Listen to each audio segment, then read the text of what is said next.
Good morning. Today I want to talk to you about cooking breadfruit, a highly underutilized tree vegetable that is a lot like a potato. It's amazing. I like it more than potato. Anyway, I'm going to show you how to cook this. First thing you do is you're going to want to oil your knife.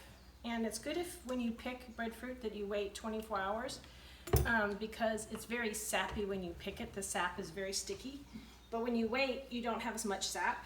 And because if you went and you started cutting, you would get sap on your knife. Trick to that is oil your knife. Put a little oil on a paper towel, rub your knife. If it's really sappy and you start having the oil and the sap left behind on your knife, just stop and you may have to re-oil it a few times. Anyway, so you're gonna cut it. Some people leave the skin on when cooking. When I cut it, I just cut it so it's starting to brown. So what I'm gonna do is I'm gonna cut out my seed. And then I like to go ahead and cut off the skin. If you can zoom in on this patty. So I'm cutting off the skin because that's how I like to steam it. Because I'll steam up a bunch at one time that will last me a few meals.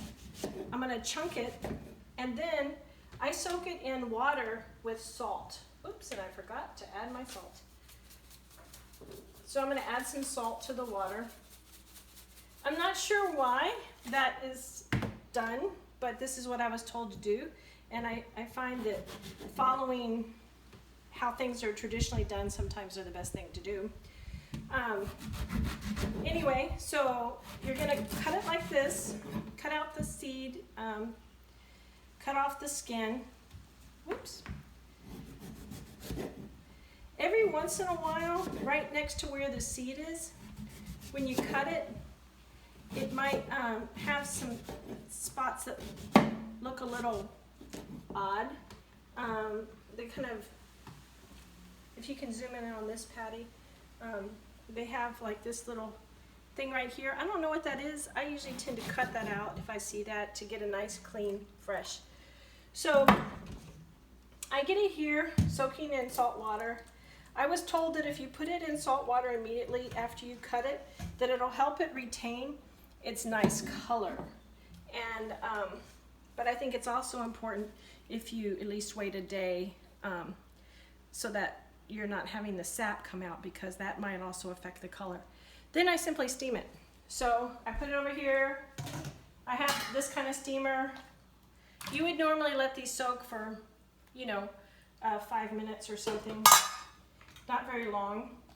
And so you steam it. Now, one of the things I like to do, I find that with breadfruit, that there's different ripenesses. If you get it a little underripe, it's kind of tastes like an artichoke heart. If you get it ripe,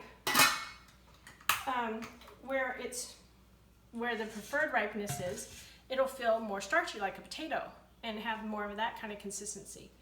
And then if you get it where it's starting to feel just a tiny bit soft when you squeeze the skin, just a tiny bit soft, it gives a little bit, then that's slightly sweet, and those are really delicious.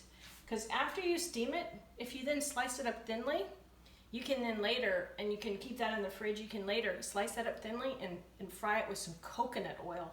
And when it's slightly sweet and you fry it in coconut oil and you put a little salt on it, oh, it's broke the mouth. It's so good. So I highly recommend that. Also, if you let it sweeten, if you let it get a little soft, not too super soft, but if you get a little soft, it can actually make dessert type things because it really does sweeten up.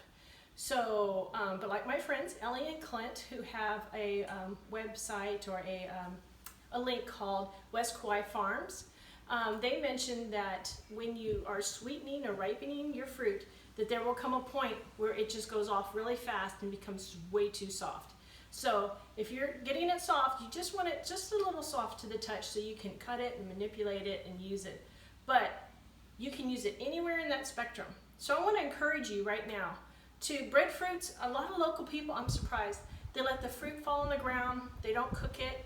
I'm going to move over here. They let the fruit fall on the ground. They don't cook it. You ask them if they want some, and they're like, no, thank you, I don't care for breadfruit. But this baby here, it's a beautiful tree, and it is so nutritious, and it's so hearty. So try breadfruit. All right, thank you.